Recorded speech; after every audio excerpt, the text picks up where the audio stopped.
না লালন, তুই কাঁদবি ক্লা, চোখের থেকে জল ফেলবি ক্লা।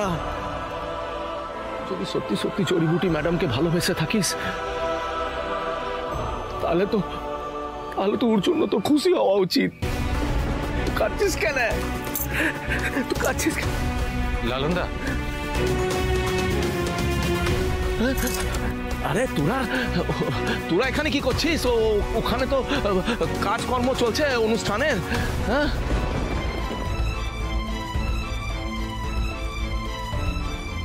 আমরা ওখানে গিয়ে আনন্দ করব। আর তুমি, তোমার মনটা যে দুঃখে কষ্টে একেবারে ফেটে চৌচির হয়ে যাচ্ছে, কি ভেবেছিলে আমরা টের পাচ্ছি না? আমরা বুঝতে পারছি না তোমার মনের উপর দিয়ে কোন ঝড়টা বইছে?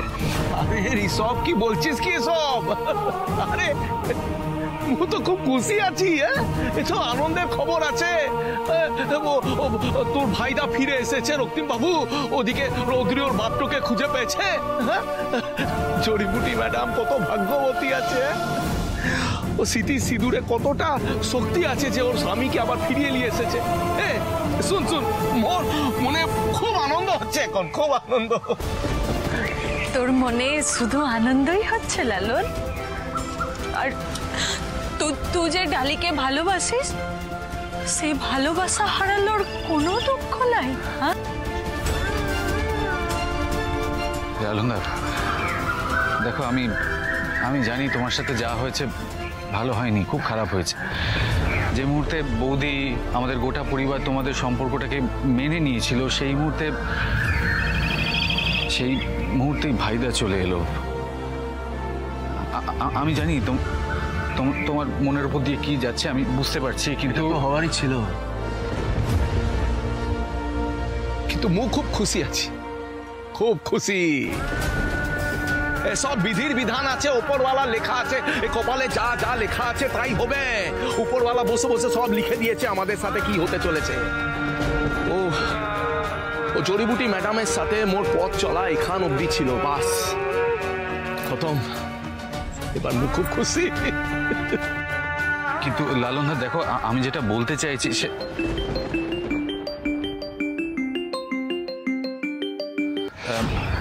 হ্যাঁ সোমেনদা বলো। হ্যাঁ না ওই রৌদ্রির মুখে ভাত হয়ে গেছে। আমি কথা বলাচ্ছি, একটু ধরো। হ্যাঁ একটু হ্যাঁ, আমি একটু সোমেনদার সাথে ভেতরে কথা বল। যা তুই যা, আমি এসে তোমার সাথে কথা বলছি। ভেতরে যা, কাম চলছে, কামটা চলছে, যা দরকারি কাম। মিষ্টি তুই দাঁড়িয়ে আছিস কেন? যা না ভেতরে, ওদের হাতে হাতে কাজ করে দে, যা। মু তো যাব, কিন্তু তার আগে তোর কাছে একটু কেঁদে হালকা হইলে তো লালন। তুই নিজের কষ্টটা মোর কাছ থেকে লুকাতে চাইলেও তুই পারবি ক্লাই রে। মু তো তোকে চিনি, তোর মুখ ফাটবে কিন্তু তোর মুখ ফুটবে না। তোকে খুব ভালো করেছিলি।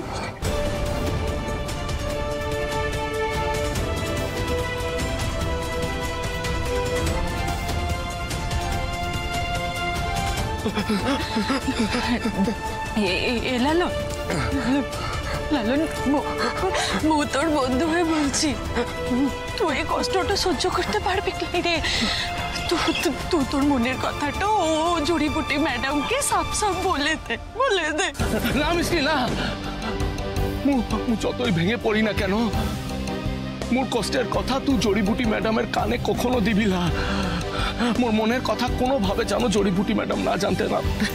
বল তুই মুখে কথা দে, মুখে কথা দে। বল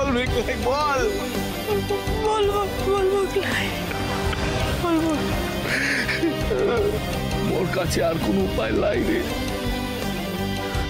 জড়িবুটি ম্যাডামের লিগে মুখে ভালো থাকতেই হবে।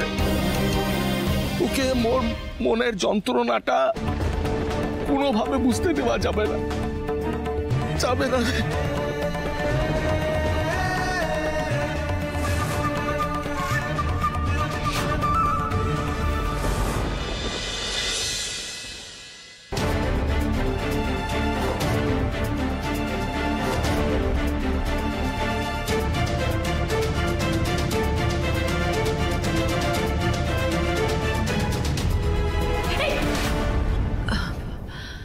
দেখেছিস এত ভুলো মন না, এই কাটাকাটি করতে করতে দুধটা বসিয়েছি, খেয়ালই ছিল না ওদিকটা। আমি জানি আমার মেয়ে এত ভুলো মনো নয়, আর আমি এটাও জানি মুখের মধ্যে যখন এক রাশ কষ্টের ঝড় উলট পালট করে তখন তার কোনো দিকেই খেয়াল থাকে না। ডালি, আমি জানি তোর মনের ভিতরে কি চলছে ডালি, তাহলে তুই আমার কাছে কি আড়াল করছিস?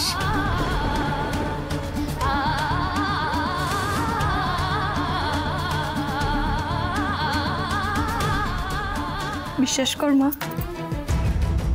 রক্তিমবাবু ফিরে এসেছে। এর থেকে বেশি খুশি না আমার জন্য আর কিচ্ছু হতে পারে না।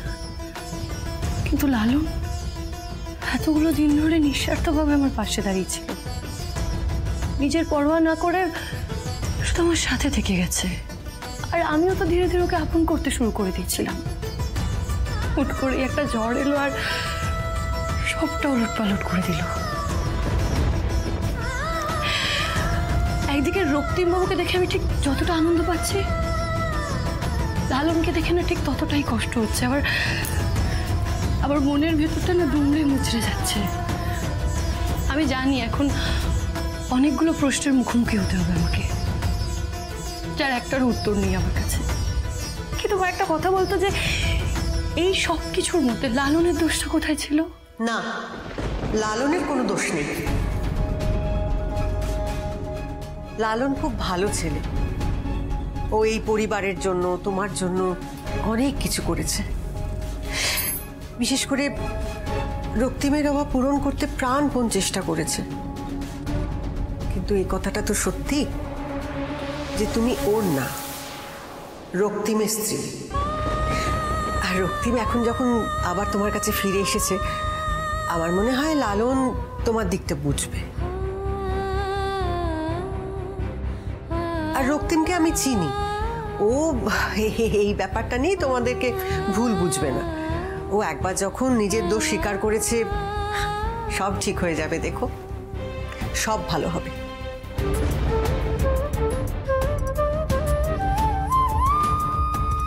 সব ভালো হলেই ভালো, কিন্তু কেন জানি না আমার মনে হচ্ছে এত সহজেই জটিলতা কাটবে না।